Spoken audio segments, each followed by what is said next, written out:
Olá, meus queridos alunos do sétimo ano, tudo bem? Espero que vocês tenham lido a unidade 2 e feito os exercícios também, e observado a correção. Agora iremos ver o capítulo 3, o Renascimento. O que foi o Renascimento? O Renascimento é um movimento artístico, intelectual e científico que ocorreu do século XIV ao século XVIII. Ele é marcado pela caracterização do homem e da cultura clássica greco-romana como expressão da beleza, da verdade e do bem. Esse movimento teve suas origens na Itália do século XIV, a partir do pensamento humanista, expandindo por outras regiões da Europa nos séculos XV e XVI. Logo, o Renascimento foi uma eclosão das manifestações artísticas, filosóficas e científicas do novo mundo urbano e burguês.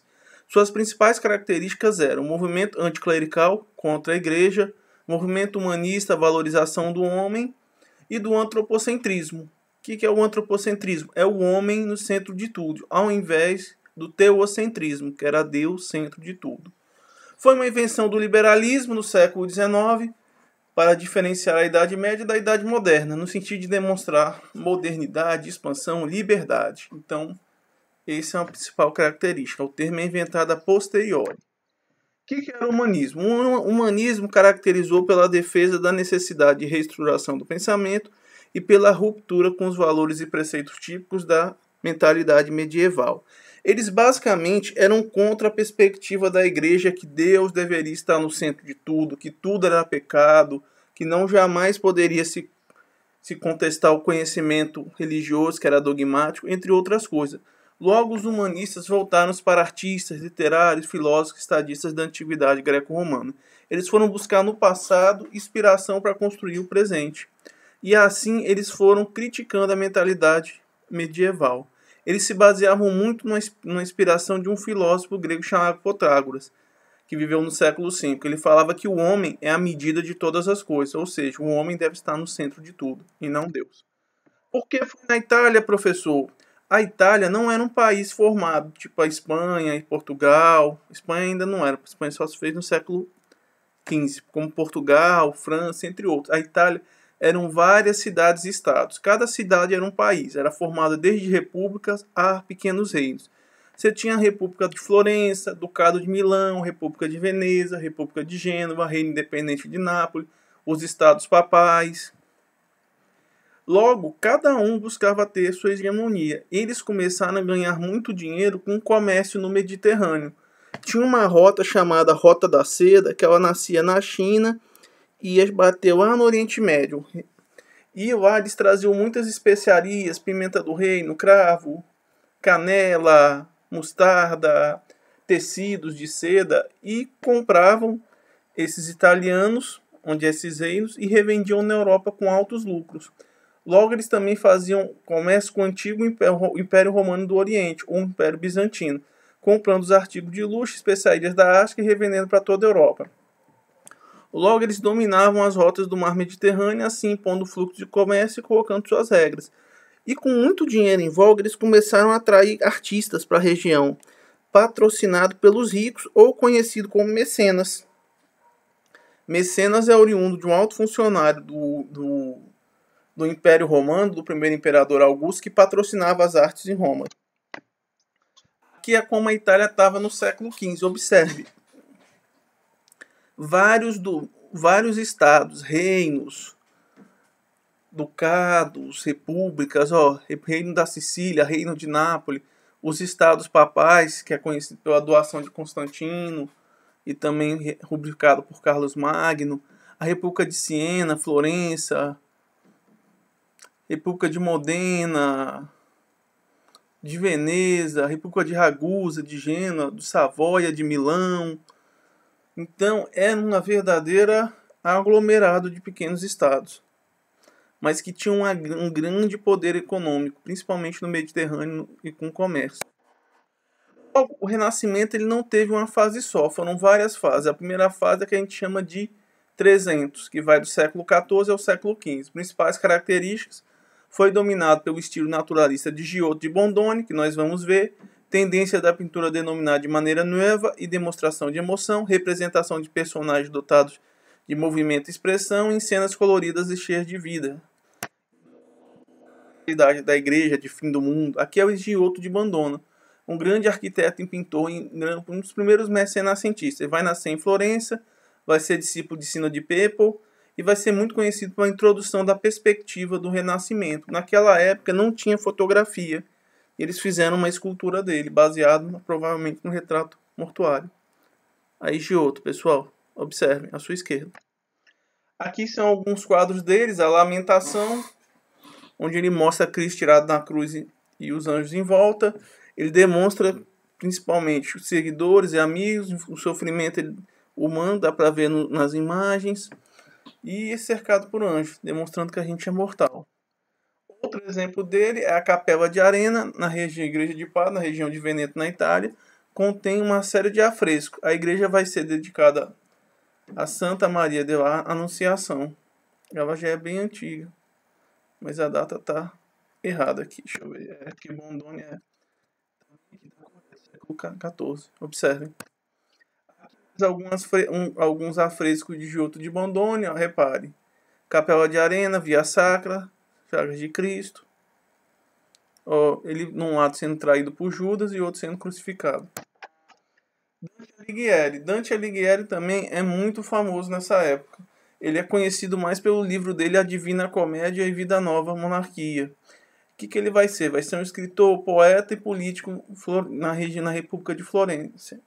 Ou conhecido como Florentino. Ele vai viver de 1265 a 1321.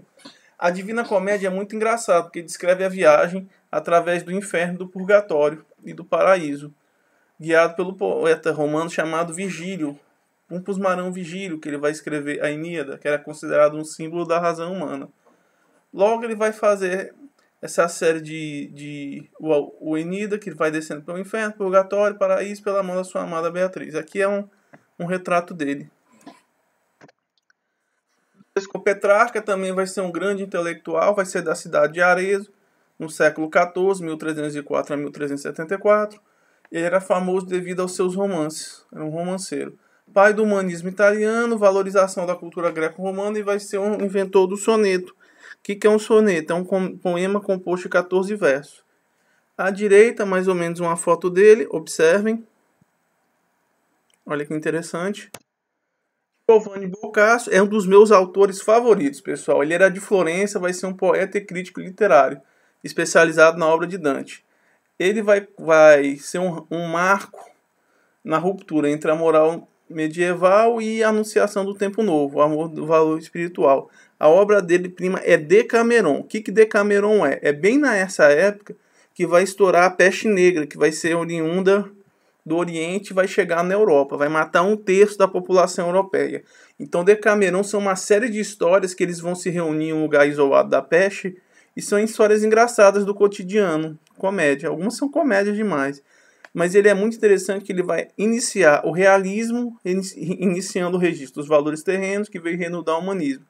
Nele não há mais o divino, mas a natureza dita imóvel da cultura dos homens. É muito engraçado esse livro, tem até o filme, Decameron. São uma série de histórias. Dulcio de Bonassi, também conhecido como Dulcio de Pino Bonifazi, um cienense que vai viver no século 13 e 14.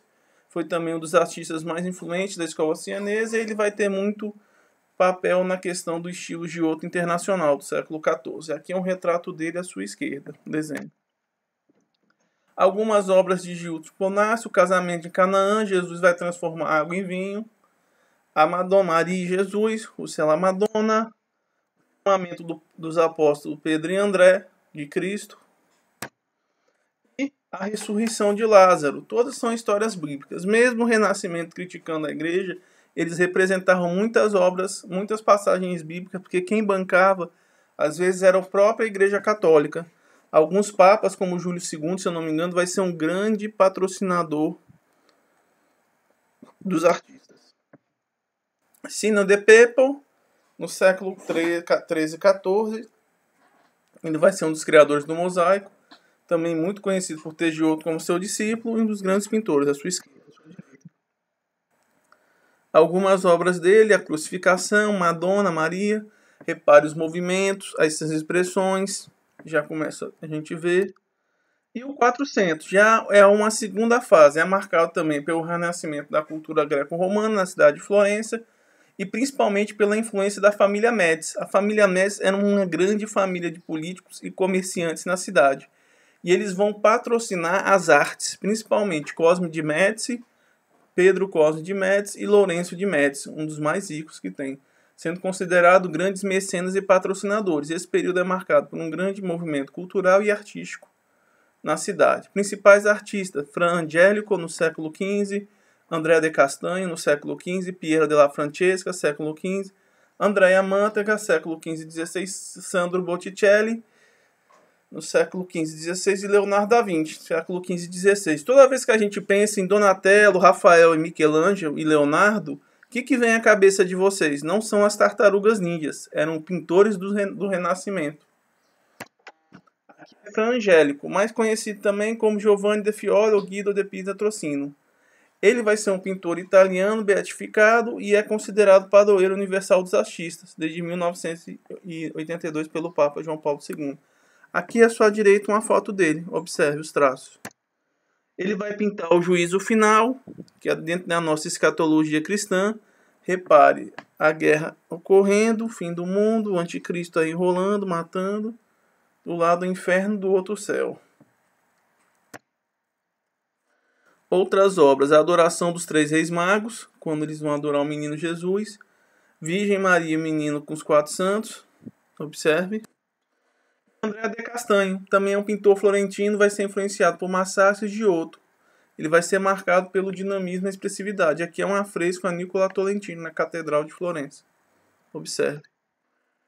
Piero della Francesca é um pintor italiano do movimento renascentista. Ele sempre vai ter a questão da criatividade e vai apresentar algumas técnicas inovadoras, como o uso da tela, a pintura a óleo, o retrato de representação, nu e a sobremaneira e a perspectiva e a criação de volume. Repare nesse quadro a perfeição do rosto dessa pessoa representada, olha.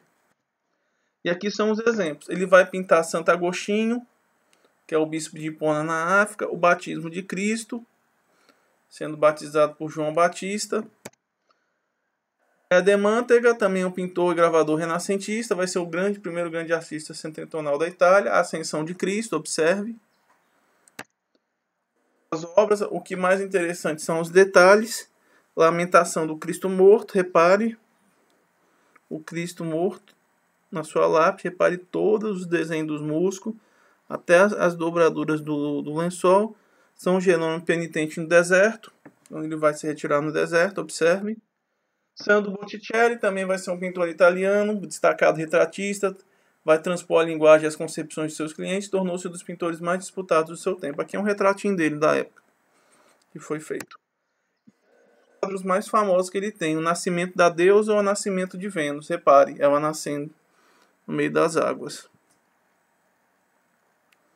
Olha a riqueza dos detalhes e principalmente a questão do nu.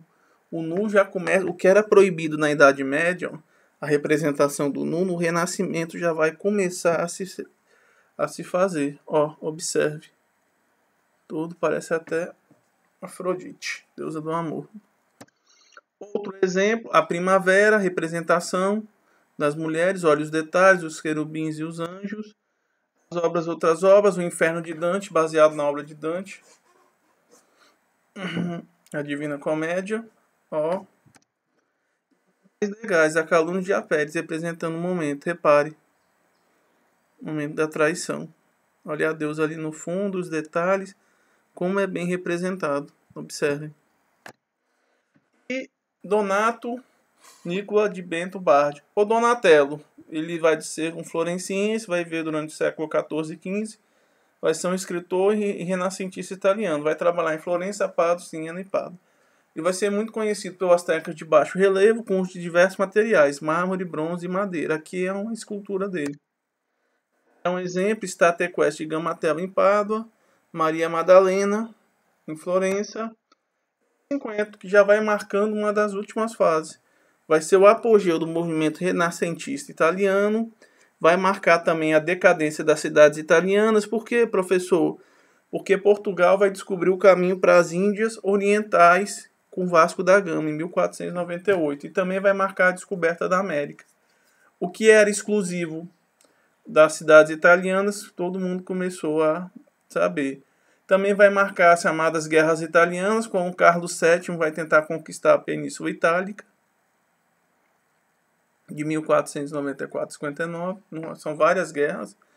O domínio de Constantinopla pelos turcos otomanos vai fechar um poderoso entreposto de comércio para as cidades italianas. Eles terão que pagar impostos altos para os árabes e vários conflitos internos entre as repúblicas e os reinos italianos, causando a ruína financeira dessa cidade.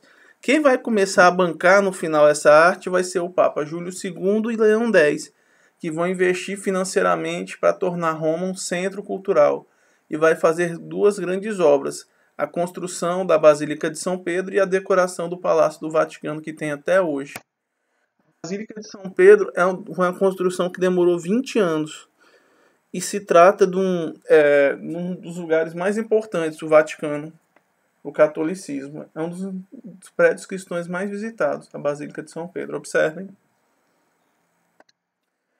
Leonardo da Vinci. Leonardo da Vinci também nasceu em Ancara e morreu em Ambrosio.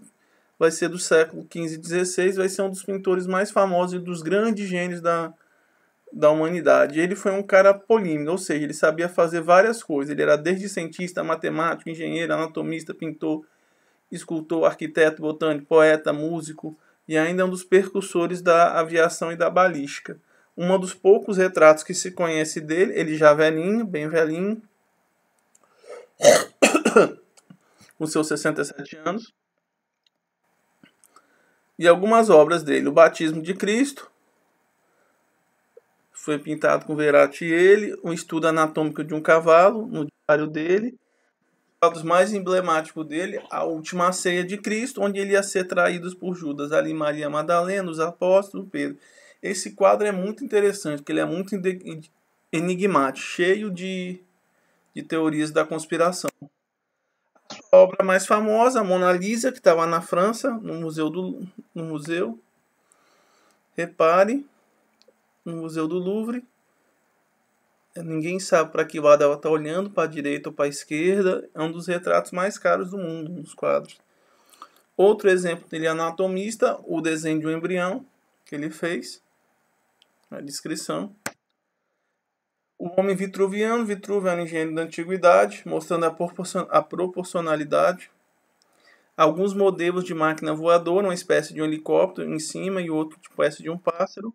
Aqui um dos primeiros robôs inventados por Leonardo da Vinci, uma espécie de robô que ele inventou, mas que não funcionou. E o Michelangelo de Ludovico Burnati Simone. O Michelangelo, ele vai ser um pintor, escultor e a sua principal obra é a Capela Sistina. Observe aí para vocês uma escultura. A Sistina é uma capela situada no Palácio Apostólico, residência oficial do Papa, na cidade-estado do Vaticano. É famosa pela sua arquitetura inspirada no Templo de Salomão, do Antigo Testamento, e foi pintada por afrescos do Michelangelo, Rafael e o Sandro Botticelli. Observe. Ali em cima o juízo final, a guerra nos céus, quer dizer. Outros afrescos, aqui dá para ver o dedo de Adão, muito conhecido. Uma escultura dele muito famosa, baseada na antiguidade, no padrão grego, de proporcionalidade de força, é o Davi, baseado no rei Davi. Pietra, outra. Carro moribundo, repare na deteza de detalhes. E uma na Capela Sistina, que é chamada a criação ou o dedo de Adão. Deus encostando o dedo com Adão. Observem os anjos lá.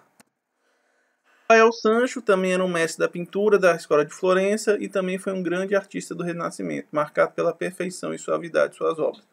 Observe à direita o quadro dele, um retrato dele, e aqui algumas obras. A Deposição de Cristo, de 1507, quando ele é tirado da cruz, o Casamento da Virgem, de Maria e José. As obras mais enigmáticas se chama A Escola de Atenas, baseada no filósofo grego Platão. O velhinho que estava lá no fundo é o Platão. Ele tinha uma academia onde ele ensinava filosofia. Aquele dedo levantado chama-se do dedo do Adão. Dedo de Adão. Não, dedo de Platão. Um dedo para cima, pensando, pensativo. As pessoas pensando, conjecturando, investigando. Quadro de 1509.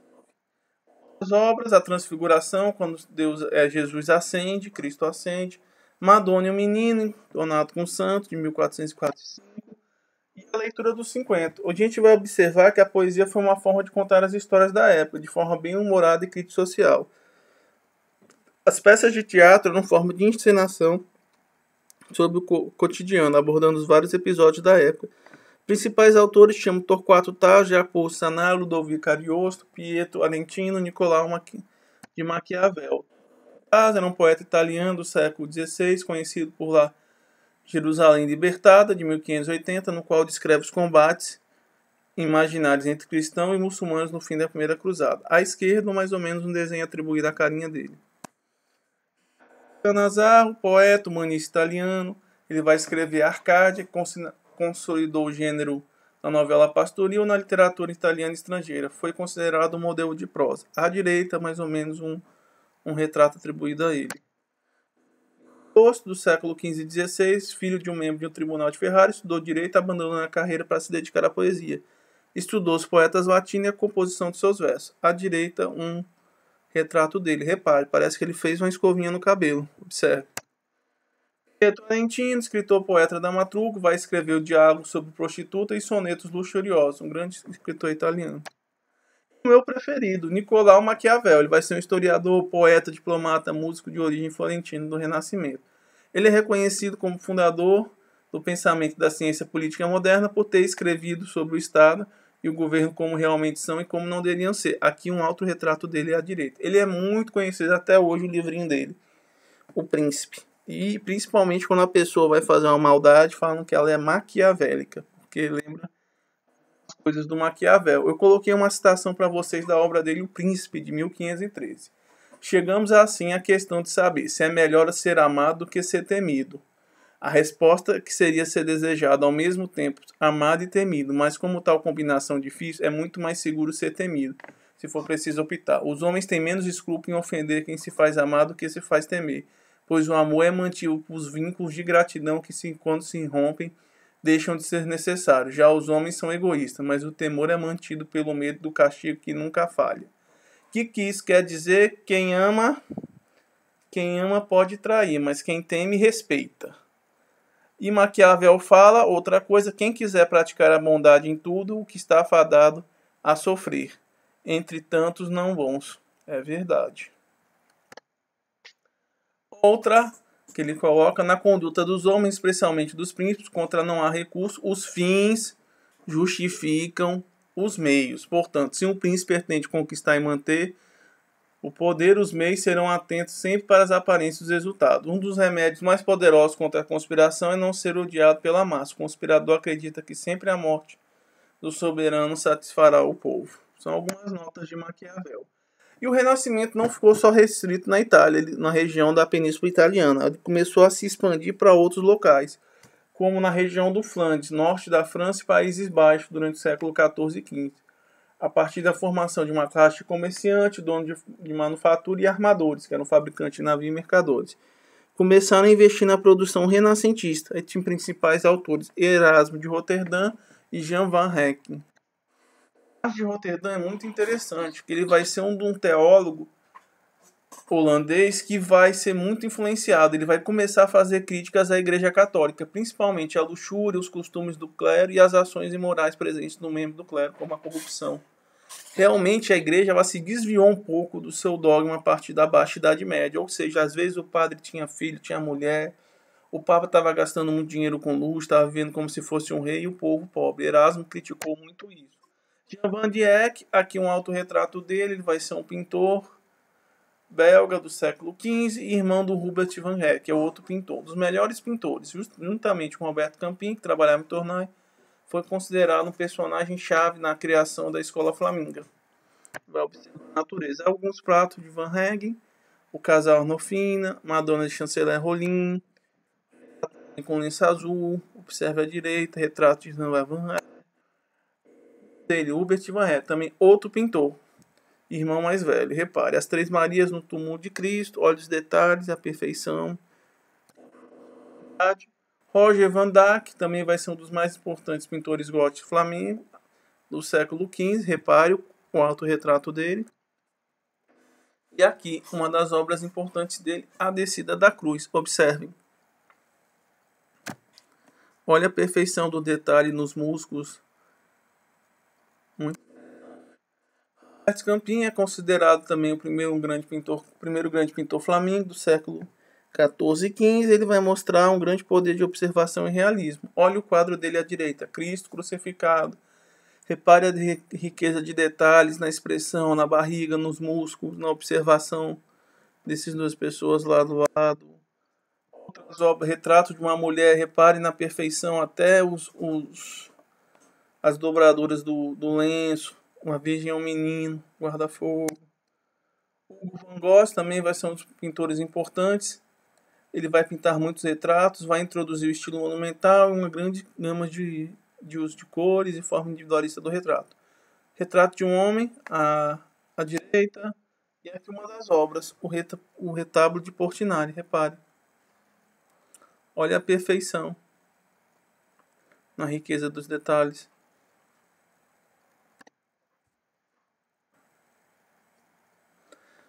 Outras obras, retrato de um homem em oração, com João Batista, adoração dos reis magos de Cristo, repare na riqueza dos detalhes de oração, com São João Batista. Bosch também é um pintor e gravador italiano do século XV e XVI. Muitos dos seus trabalhos vão retratar cenas de pecado e tentação. Utiliza sempre figuras complexas, originais, imaginativas e caricaturais, muito obscuras do seu tempo. Aqui é um autorretrato dele. Repare, ó. Tentação de Santo Antão, que ele vai ser tentado pelo demônio.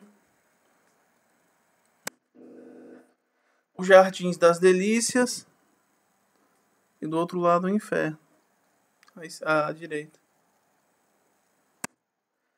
Pietro Bugatti, do século XVI, um pintor célebre por retratar paisagens e cenas do campo e dos Países Baixos. À direita, um autorretrato. Observem.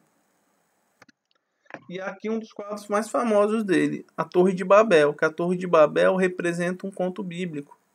Na verdade é uma lenda suméria, que os homens foram construir uma torre para chegar próximo de Deus. Deus, não querendo conversar com as pessoas, o que ele fez? Ele inventa as línguas, faz a poligenia, a invenção de várias línguas. Aí cada um foi falando uma língua diferente e a construção desandou. Isso seria um dos motivos da invenção das línguas. Outro quadro, o Triunfo da Morte, provavelmente relatando algum conflito medieval ou da história. Outro exemplo, a luta entre o carnaval e a quaresma. Por que, professor? O carnaval é um momento de festa, é uma festa não cristã. E a quaresma já é uma festa mais cristã. E o Renascimento em Portugal. Em Portugal vai ser muito marcado pela literatura e o gênero dramático. Eu coloquei esses três autores, Gil Vicente e Luís de Vaz Camões. Sá de Miranda também. Gil Vicente ele é muito interessante, ele é um dramaturgo português de grande renome. Ele vai fazer peças de teatro e também vai ser músico, ator e encenador. É considerado o pai do teatro português. Seus principais obras, A Alta da Barca, O Alto das Barcas, A Farsa de Inês de Castro. À direita, mais ou menos, um retrato dele. Luís de Vaz Camões. Camões é muito conhecido por duas obras, o Luídas e Sonetos. Ele vai ser um poeta português, uma das maiores figuras, porque ele vai ressaltar na obra Os Lusíadas os feitos da navegação portuguesa rumo às Índias Orientais. E Soneto, ele é muito conhecido porque as frases dele, a poesia, que eu falo, o amor é um fogo que queima sem se ver. Sá de Miranda vai ser um poeta português, introdutor do soneto também, à direita. Ele vai ser do século XV e XVI. E o Renascimento espanhol, ele vai viver entre o século XVI e XVII, vive um clima antagônico, do lado das riquezas das navegações que poderiam favorecer o desenvolvimento cultural e do outro cristianismo que vai bloquear o movimento com a Contra-Reforma. Na Espanha, em Portugal, o Renascimento não foi tão impactante porque a igreja tinha um grande domínio. Então, diferentemente na Itália, na França, na Inglaterra, os principais artistas espanhóis que nem eram Dominicus Teóculos, que era chamado o grego, Tício de Molina, Lope de Vega e Miguel de Cervantes. Todos aí no século XVI e XVII. O Domenico Support, que era chamado o grego, foi um pintor, escultor, arquiteto italiano que vai desenvolver a maior parte da sua carreira na Espanha. À direita, um retrato dele. Algumas obras. A Morte da Virgem, A Adoração dos Magos, dos Três Reis Magos, observe. Morte da Virgem Maria. Outras obras dele: O Retrato de um Senhor, O Enterro do Conde Orgaz, provavelmente o nobre, e Tício de Molina. Ele é um religioso espanhol que vai se destacar como dramaturgo, poeta e narrador barroco. Ele vai ser conhecido pela obra do Dom Juan de la Marca. O Dom Juan. O que é o Dom Juan, quando a gente chama? É um cara que é namorador. Que ele enganava as mulheres para conseguir o que ele queria e depois fugia. Lope de Vega, Feliz Lope de Vega e Capri, vai ser um autor dramaturgo italiano, vai ser fundador da comédia espanhola. E tendo origem na família moderna. À sua direita, observe. Miguel de Cervantes é um dos autores mais famosos, porque ele vai escrever um livro chamado O Engenhoso Fidalgo Don Quixote de la Mancha. Don Quixote representa um conflito entre a sociedade medieval antiga e a modernidade. Don Quixote é aquele cara que não se adapta às mudanças, então ele começa a partir por um processo de negação. Ele e o colega dele, o Sancho. Logo, que era o ajudante dele, logo ele acha que moinhos de vento são dragões ou monstros que ele tem que lutar em busca da sua amada. Repare, ele e Sancho Panza. O livro aqui, ele é muito famoso, essa obra. Quem adaptou uma vez foi o Chapolin Colorado. E tem um filme, quem quiser assistir. E o Renascimento na Alemanha também vai ser marcado também pela ebulição da reforma religiosa que nós veremos no próximo capítulo. Que Martim Lutero vai criticar a corrupção, a devassidão, a imoralidade da igreja. Logo, os principais artistas, Albert Durek e Hans Bonis, no século XV e XVI. Aqui, Albert Durek, gravador, pintor, ilustrador, matemático, teórico da arte, e um dos artistas mais famosos, tendo muita influência no século XVI. XV e XVI. Aqui um autorretrato dele à direita, observem.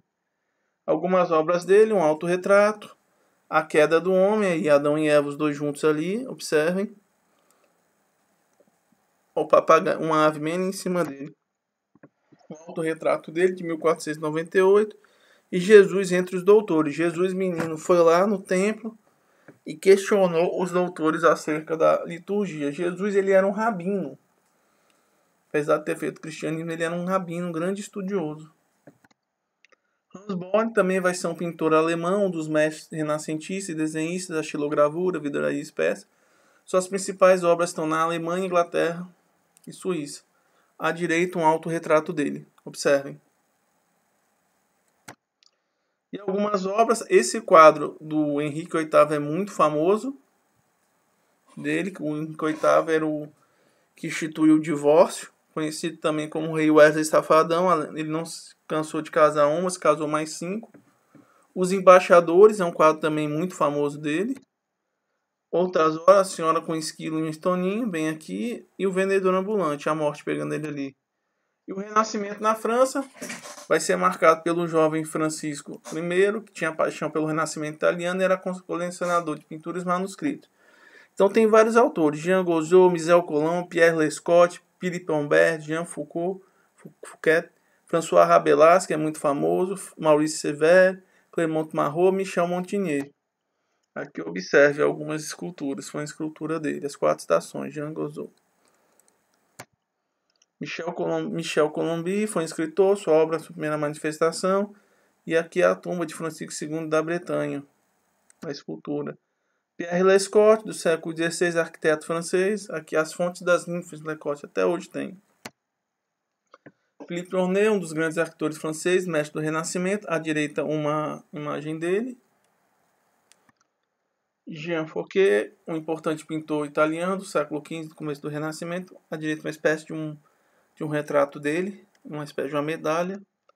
E algumas obras: Casamento entre membros da nobreza, Charles IV e Maria de Luxemburgo. Virgem de Melun, amamentando o filho. O enterro do cavaleiro Etienne. Ele retrata Etienne de Chalavier com o santo padroeiro São Stephenson. Ou Estevão. Acho que é Estevão. François Rabelais, que é um escritor, padre e médico francês. Ele vai ser famoso pela sua comédia cômica, Paduel, Gargantua, que exploravam lendas populares, fases e romances como obras clássicas. Maurice Chevre também é um poeta desse período. À direita um desenho dele. Clément Marot, um poeta francês do período renascentista, aqui um desenho dele, mais ou menos. Michel de Montpellier, que vai ser um jurista, político, filósofo, cético francês, também um dos pais do humanismo.